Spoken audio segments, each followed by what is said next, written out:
Hello friends, welcome back to my channel. இன்றைக்கி நம்ம left over சப்பாத்தியை வச்சு குயிக் அண்ட் டேஸ்டியாக ஒரு ரெசிபி பண்ண போகிறோம். இந்த ரெசிபி குழந்தைங்களுக்குமே ரொம்ப பிடிச்ச ஒரு டிஷ்ஷாக இருக்கும். கண்டிப்பாக ட்ரை பண்ணுங்கள். வாங்க எப்படி செய்கிறதுன்னு பார்க்கலாம். ஃபஸ்ட்டு ஒரு வானலில் 2 ஸ்பூன் ஆயில் சேர்த்து ஒரு ஆனியன், 4-5 பல்லு பூண்டு, கொஞ்சம் கருவேப்பிலையை சேர்த்து நல்லா வதக்கி விடலாம்.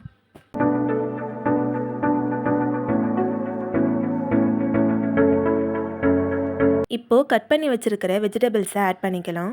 நான் கேரட்டு, பீன்ஸு, குடமிளகாய், முட்டைக்கோஸ் எடுத்திருக்கேன். நீங்கள் உங்ககிட்ட என்ன வெஜிடபிள்ஸ் இருக்கோ அதை ஆட் பண்ணிக்கோங்க.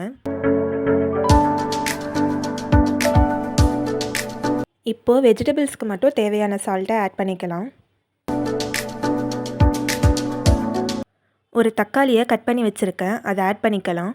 தக்காளி நல்லா குக் ஆகிறதுக்காக 1/2 ஸ்பூன் மஞ்சள்தூள் சேர்த்து நல்லா வதக்கி விடுங்க.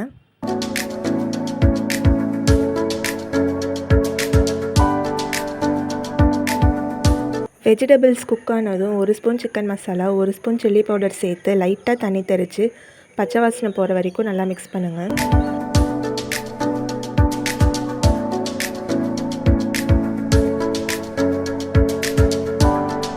இப்போது நம்ம கட் பண்ணி வச்சுருக்கிற சப்பாத்தியை சேர்த்து நல்லா மிக்ஸ் பண்ணிக்கலாம்.